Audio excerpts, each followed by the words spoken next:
నమస్తే కిరణ్ టీవీ భక్తి ప్రేక్షకులకి స్వాగతం. ప్రస్తుతం మనతో పాటు ఉన్నారు ప్రముఖ ఆధ్యాత్మికవేత్త, జ్యోతిష, వాస్తు నిపుణులు, లలిత అమ్మవారి ఉపాసకులు నానాజీ పట్నాయక్ గారు. నమస్కారం గురుగారు. శ్రీమాత్రే నమః. గురుగారు, మాకున్న ప్రతి సమస్యకి కూడా మీరు కేవలం మంత్రంతో పరిష్కారం చెప్తూ వచ్చారు. అందులో భాగంగా ఇప్పుడు మనం లలిత తంత్రమాలిక 32వ భాగంలో ఉన్నాం గురుగారు.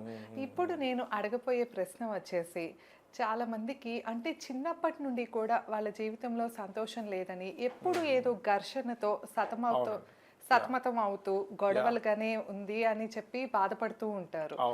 అట్లాంటి వారి కోసం ఏమైనా పరిష్కారం ఉంటుందా గురుగారు? తప్పకుండా ఉంటుందండి. ఫస్ట్ ఆఫ్ ఆల్ ఏంటంటే అసలు ఇది ఎందుకు జరుగుతుంది, కొంతమందికి భార్యాభర్తల మధ్యన ఉంటే, కొంతమందికి అన్నదమ్ములతోని, అక్క చెల్లెలతోని, సొంత తల్లిగారితో. నేను చాలా కేసెస్ చూశాను. సొంత తల్లి కొడుకు మీద కేసు పెట్టడం, కోర్టు కేసు, సొంత తండ్రి కూతురు మీద, లేకపోతే సొంత తండ్రి కొడుకు మీద కేసు పెట్టడం. పిల్లలు కూడా అలాంటివి చాలా అనుభవిస్తూ ఉంటారు గురుగారు. వాళ్ళ పేరెంట్స్ కి తాతని మనోడు చంపేశాడు ఆస్తి కోసం. ఎందుకు జరుగుతాయి అసలు ఇలాగా అంటే, ఫస్ట్ ఆఫ్ ఆల్ వాళ్ళకి పూర్వజన్మల్లో వాళ్ళకి వీళ్ళకి ఒక కర్మ ఉంటుంది. అంటే మనం అంటే ఒక జీవుడు పుట్టేటప్పుడు అతని ఫ్రెండ్ సర్కిల్, అతని ఇంటి పక్క వాళ్ళు, అతని ఫ్యామిలీ మెంబర్స్ ఎవరై ఉండాలి, ఆ వ్యక్తి అనుభవించాలంటే, అది పురుషుడు కావచ్చు, స్త్రీ కావచ్చు, వాళ్ళు అనుభవించడానికి ఎక్కడ జన్మిస్తే వాడు పూర్వజన్మల్లో అవన్నీ, అది మంచి కానీ చెడు కానీ, ఒకరి నుంచి ప్రేమ పొందడం కానివ్వండి, ఒకరి నుంచి ఘర్షణ లేకపోతే ఒక రకమైనటువంటి వ్యతిరేకత పొందడం కానివ్వండి, ఎక్కడ పుడితే ఆ వ్యక్తి అవన్నీ అనుభవిస్తాడో అక్కడ ఆ శ్రీకృష్ణ పరమాత్మ పుట్టిస్తాను అని చెప్పి మహాభారతంలో చెప్తాడు ఆయన. అర్జునుడు అడిగినప్పుడు అర్జునుడు అడుగుతాడు అనమాట, స్వామి నువ్వు మంచి కర్మలు చేస్తే మంచి జన్మలు ఇస్తా అంటున్నావు, చెడు కర్మలు చేస్తే చెడు ఇవి ఇస్తానంటున్నావు కదా, మరి అంటే ఫలితాలు ఇస్తానంటున్నావు కదా, సరే మంచి కర్మలు చేశాడు, అనుభవించే సమయానికి చనిపోయాడు, లేదా చెడు కర్మలు చేశాడు, అనుభవించే సమయానికి చనిపోయాడు. ఇప్పుడు మనందరికి సందేహం కలుగుతుంటుంది, అబ్బా ఇన్ని నేరాలు చేశాడు, ఏం పోయింది, వాడికి ఏమొచ్చింది అంటూ ఉంటాం. అది ఎక్కడ ఆయన ప్రామిస్ చేశాడు, ఈ జీవుడు ఎక్కడైతే జన్మిస్తే వాటిని అనుభవిస్తాడో అక్కడ తీసుకెళ్ళి నేను పుట్టిస్తా, అది నా బాధ్యత అన్నాడు.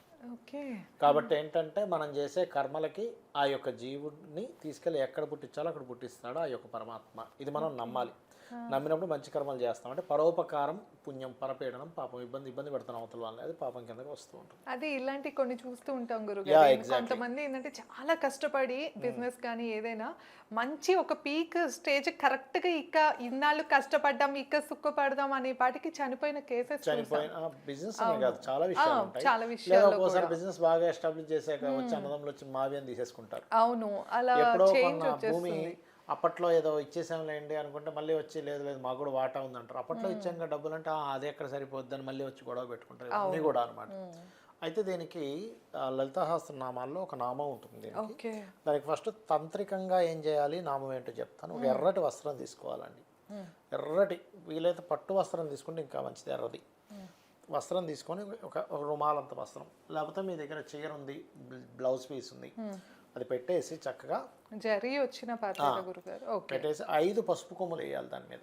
జరీ వచ్చినా పర్లేదు, 5 పసుపు కొమ్ములు వేసి 5 వేయాలి ఖచ్చితంగా. 5 పసుపు కొమ్ములు, 5 లవంగాలు, దాచిన చెక్క, ఇంకా వీలైతే మనకి సుగంధ ద్రవ్యాలు ఏవేవైతే ఉంటాయో అవన్నీ 5 పెట్టాలి. 5 పెట్టి దాని చుట్టూ ఒక ముగ్గులాగా వేసుకోండి, డిజైనింగ్ లాగా. ఏదైనా మంచి ముగ్గు వేసుకోవచ్చు. చుట్టూ వేసి 5 దీపాలు పెట్టాలి చుట్టూ కూడా.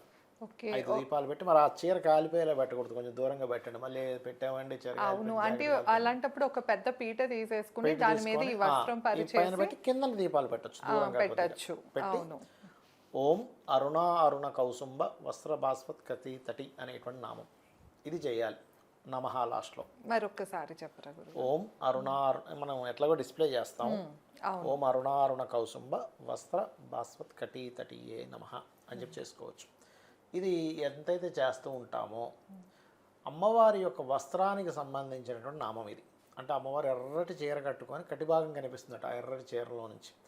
అదేంటంటే కటిభాగం అనేటువంటిది పూర్వజన్మ కర్మస్థానాన్ని చెప్తుంది. అందుకే చూడండి, మనకి ఏదైనా ఈ పొత్తికడుపు బాగా, నడుము భాగము మనకేంటంటే, మనం ఏదైనా ఫుడ్ తిన్నాం అనుకోండి, ఎక్కడికి వెళ్తుంది? పొత్తికడుపులోకి వెళ్తుంది.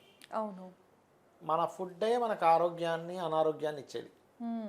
ఔషధం కూడా ఎక్కడికి వెళ్తుంది? ఇక్కడికే వెళ్తుంది. ఔషధం కూడా తీసుకున్న ఫుడ్ వల్లే ఇదైపోయానండి అంటాం. అంటే ఏంటి, మనం తీసుకుంటున్నటువంటి ఫుడ్ ఈ సంబంధం ఉండి మీకు ఆరోగ్యాన్ని అనారోగ్యాన్ని ఎలా ఇస్తుందో పూర్వజన్మ కర్మస్థానాన్ని 6వ స్థానంలో చెప్తూ ఉంటారు. కాబట్టి ఈ మంత్రం ఎవరైతే రోజు 40 నిమిషాలు చేస్తారో 40 రోజుల పాటు, ఇప్పుడు దీక్షలా తీసుకొని నేల మీద నిద్రపోయి చక్కగా బ్రహ్మచర్యం పాటిస్తూ చేసినట్లయితే కూడా చక్కగా పనిచేస్తుంది. ఓకే. అలా కాదండి నాకు ఈ తాంత్రిక విధానం కూడా నేను చేయలేను కూడా కూర్చొని నార్మల్గా జపం కూడా చేసుకోవచ్చు, చేయొచ్చు. అమ్మవారికి అక్షింతలు వేస్తూ చేయొచ్చు. కాకపోతే ఈ తాంత్రిక విధానం దేనికి అంటే మీకు ఇంకొంచెం రిజల్ట్ బాగా రావడానికి. దీనికి మీరు అన్నముతో చేసినటువంటి పదార్థాన్ని నైవేద్యంగా పెట్టాలి. ఓకే. ఏదైనా కూడా ఏదైనా అన్నంతో. గోధుమ రవ్వతో చేసిన పదార్థాన్ని బలిగా పెట్టాలి.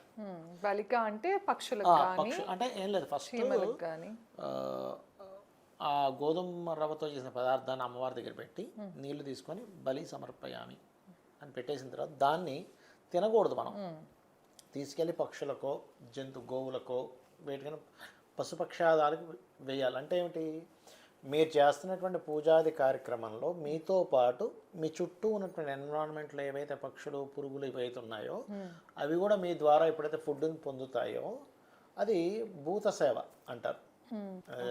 రకరకాల జీవులకి వీటన్నిటికీ సేవ ఎప్పుడైతే చేస్తారో మీ యొక్క కర్మలో ఉన్నటువంటి కొంత భాగం అవి ఆ రూపంలో తగ్గుతుంది ఆ సేవ చేయడం వల్ల. అది ఎందుకంటే పుణ్యం సంపాదించుకుంటున్నారు, పరోపకారం పుణ్యంగా మీరు చెట్టుకో లేకపోతే పుట్టుకో పురుక్కో కాక్కో దేనికో పెడుతున్నారుగా, అది పుణ్య రూపంలో వచ్చి మీకు ఇక్కడ కాపాడుతూ ఉంటుంది. బలి ఇవ్వడానికి గల ముఖ్య కారణం అది, అంతేగాని మరొకటి. అన్న రూపంలో చేసిన ప్రసాదం అయితే మనం తీసుకోవచ్చు. మనం అన్నం రూపంలో చేసినటువంటి పాయసము ప్రసాదము ఇవేవైతే ఉన్నాయో వాటిని మనం తీసుకోవచ్చు హ్యాపీగా. అది కూడా బెల్లంతో చేసినటువంటిది అయితే ఇంకా మంచిది. మంచిది. ఇట్లా ఎంతసేపు చేయాలి గురుగారు? నామం అయితే 40 నిమిషాలు చేయాలండి రోజు. ఖచ్చితంగా నామం 40 నిమిషాలు చేయాలి. అప్పుడు ఏమవుతుందంటే వీళ్ళ లైఫ్లో ప్రతి ఒక్కరితో శత్రుత్వాలు ఉంటాయి. కొంతమందికి అన్న తమ్ముడు చెల్లి ఏమిటంటే ఫ్యామిలీ మాకు ఇలా ఉందంటారు, ఫ్రెండ్స్ అలాగే ఉన్నారంటారు, ఇంటి పక్క వాళ్ళు అలాగే ఉంటారు. పిచ్చెక్కిపోతుండే వాళ్ళకి. ఆ యొక్క దీని నుంచి వీళ్ళు బయటపడగలుగుతారు. ఇది కానీ ఇలా 40 రోజులు చేయాలి. దాని తర్వాత కూడా రెగ్యులర్గా 40 రోజులు అయిపోయింది కదా ఇంకా ఆపేసి బిర్యానీ తిని పడుకోవడం కాదు, రెగ్యులర్గా చేసుకోవచ్చు మంత్రాన్ని. గురుగారు ఆ ఎర్రటి వస్త్రం పెట్టి చేయాలన్నారు కదా, మరి రోజు అలా ఉంచే ఇచ్చా ఈ 40 రోజుల పాటు చేసేయచ్చు. లేదంటే రోజు నేను నీట్గా మళ్ళీ ఫ్రెష్గా నేను 2 వస్త్రాలు పెట్టుకుని ఇది ఆరేసి ఇంకోటి పెట్టుకుంటాను చేసుకోవచ్చు, తప్పేం లేదు. అవి ఏం చేయాలి గురుగారు? దాని తర్వాత మీరు అది బ్లౌజ్ పీస్ అయితే దాన్ని చక్కగా జాకెట్ కుట్టుకోవచ్చు, శారీ అయితే మీరు కట్టుకోవచ్చు. అంటే ఈ సుగంధ ద్రవ్య ఇవన్నీ పెట్టాలన్నారు కదా, ఇవన్నీ పెట్టాలన్నాం కదా, వాటిని చక్కగా నీళ్ళల్లో కానీ మొక్కల్లో కానీ వేయవచ్చు లాస్ట్లో. ఓహో, ఓకే. 40 రోజుల తర్వాత మొక్కల్లో వేసి లేదా ఆ సుగంధ ద్రవ్యాలను మీరు పాయసంలో కూడా వాడుకోవచ్చు, తప్పేం లేదు. ఓకే, వాటిని మనం సేకరించినా పర్లేదు అంటారు. అదేమి దోషం కాదు కదా. బలి అంటే మీరు తీసుకోవద్దన్న, చేసిన పూజ ఎందుకు తీసుకోకూడదు, వాడుకోవచ్చు, వాడుకోవచ్చు. ఓకే గురుగారు. సో విన్నారు కదండి, మనకున్న కష్టాలకి గురుగారు చాలా తేలిక పరిష్కారాన్ని తెలియజేస్తున్నారు. ఇంకా మీకు ఎలాంటి సమస్యతో ఇబ్బంది పడుతున్నా గురుగారిని సంప్రదించాలి అంటే కింద స్క్రోల్ అవుతున్న నెంబర్కి కాంటాక్ట్ అవ్వచ్చు. ధన్యవాదాలు. నమస్కారం గురుగారు. శ్రీమాత్రే నమః.